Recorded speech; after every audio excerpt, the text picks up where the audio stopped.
Okay, it's time now to do 6.4, the dot product of vectors and the dot product applications. So we're going to learn all of these things. To calculate the dot product of two vectors, it's basic.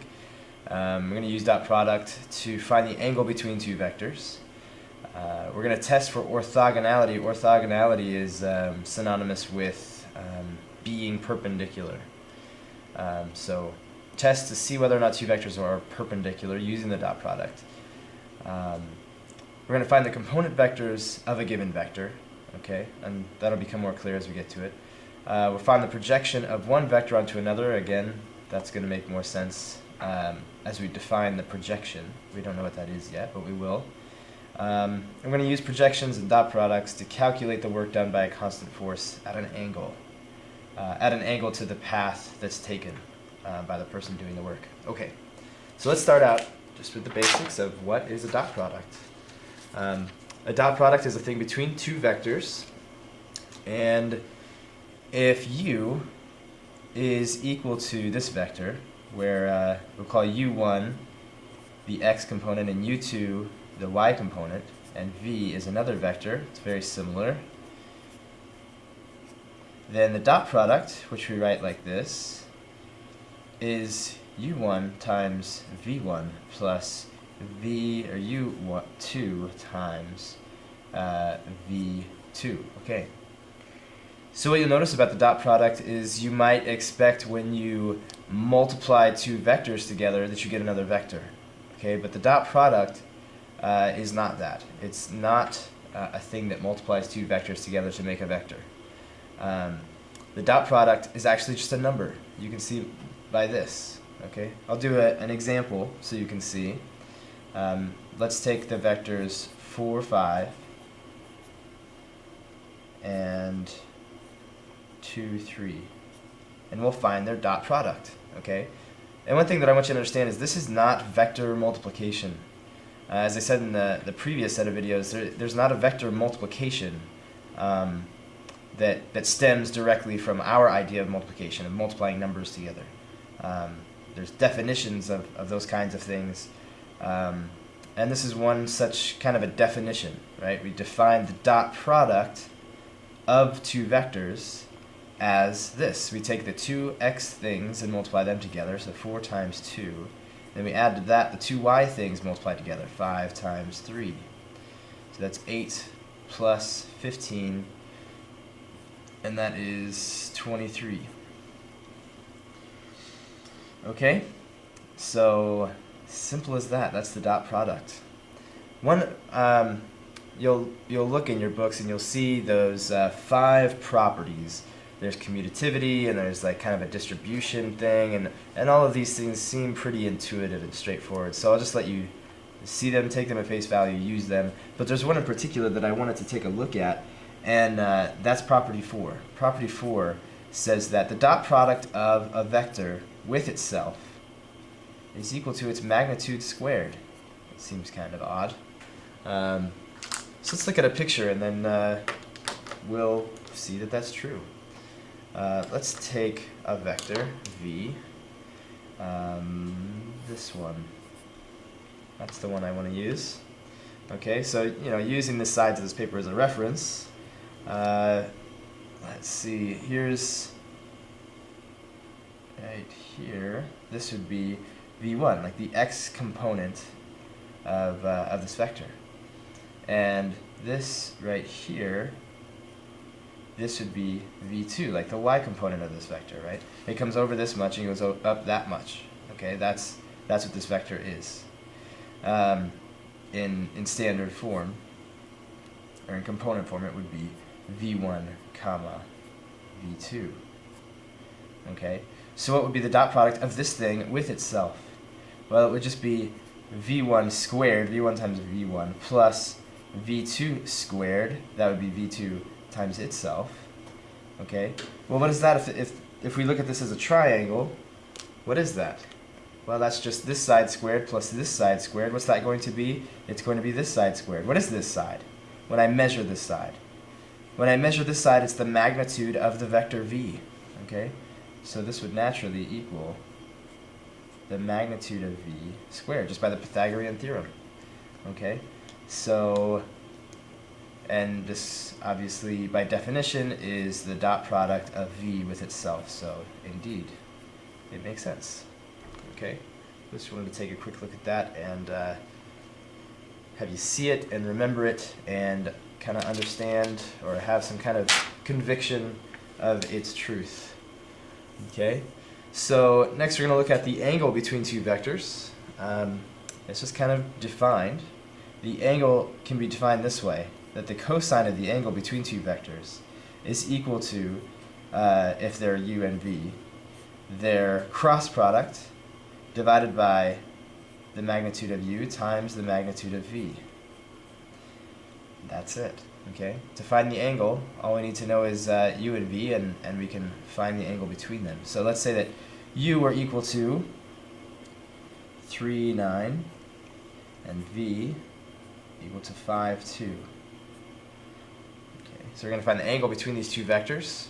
We know that the cosine of the angle between these two vectors is their dot product. Okay. The dot product would be 3 times 5, that's 15, plus 9 times 2, that's 18, over, okay, now we have to find their magnitudes.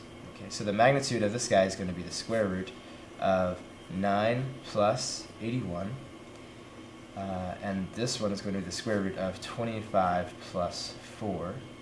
So this one's going to be the square root of 90, and this one's going to be the square root of 29. So square root of 90 times the square root of 29. So our angle theta is going to be the inverse cosine of this big thing here. 15 plus 18 would be 33. And over the square root of 90 times the square root of 29. Alright, let's run the numbers real quick. Inverse cosine of 33 divided by the quantity, the square root of 90 times 29.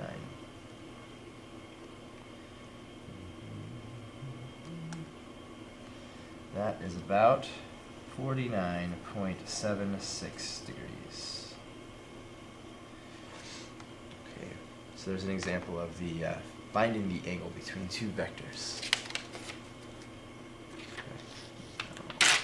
By this definition, we can see that the dot product is involved. Let's solve for the dot product.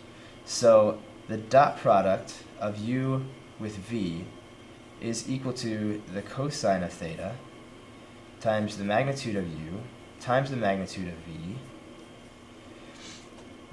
Okay, so that's like another formula for the dot product. And we're going to use this to talk about orthogonality or perpendicularity, if that's a word. One particular orientation of u with v is that, say, u could be like this, v could be like this. Okay? So this, I've drawn it to be 90 degrees. So what's the cosine of 90 degrees? The cosine of 90 degrees is the x component of this angle or this side here, and it goes over not at all, so the cosine is 0. So the cosine is going to be 0. If the cosine is 0, then this whole side is going to be 0.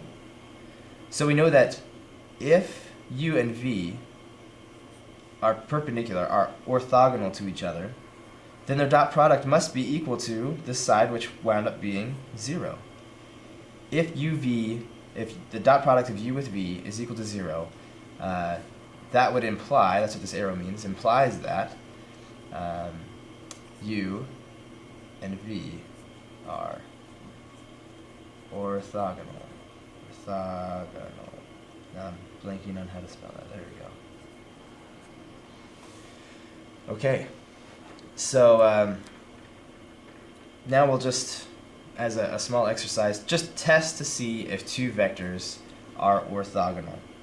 So one of them is going to be 2, -3, and the other is going to be 6, 4. Are these two vectors perpendicular or orthogonal to each other?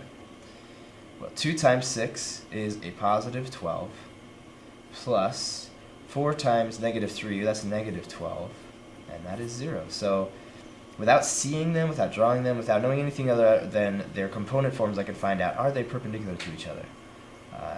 And these, yes, they are. They're orthogonal. That was one of my alarms. Just ignore it. Okay, so those were 2 orthogonal vectors. Okay, so now we need to talk about something that is a little funny. Okay, let's say that we have 2 vectors. Here's u, and here is v. Actually, let's make v a little longer. So u and v.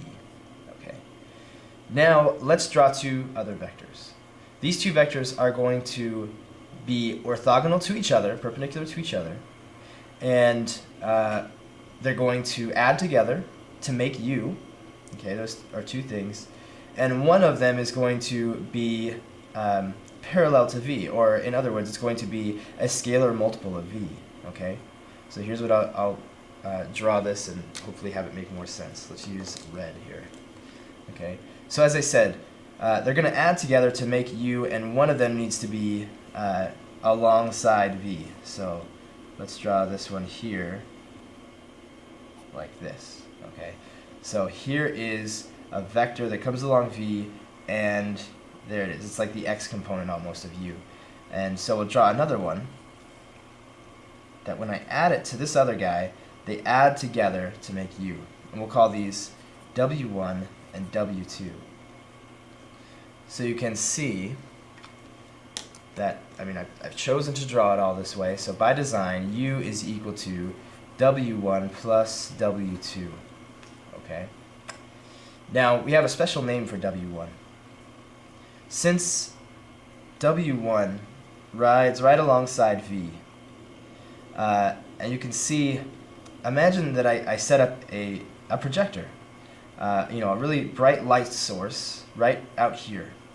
And imagine that it just casts these straight rays, doesn't cast out in this angle, it casts out these straight rays of light, and it would cast a shadow of u onto v.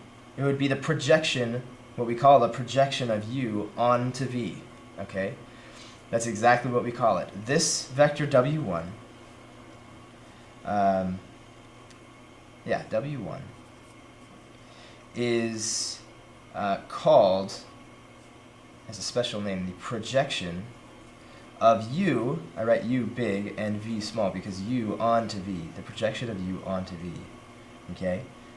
It's just a kind of a definition. Okay? So, I've forgotten. To find the projection of u onto v, we have a formula. Okay? So the projection of u onto v, or w1, all of this is equal to the dot product of u with v over the magnitude of v squared times the vector v. Okay?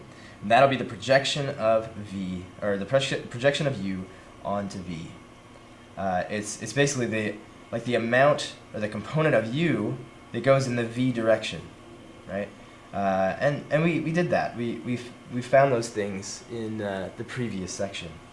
Okay, so quickly before time runs out here, let's find the projection of u, which is 3 negative v, onto v, negative 5, not v, onto v, which is 6 comma 2. All right. So quickly. Actually, I don't think I can do this quickly enough, and we have to cover a little bit more, so I'm going to continue this in the next video.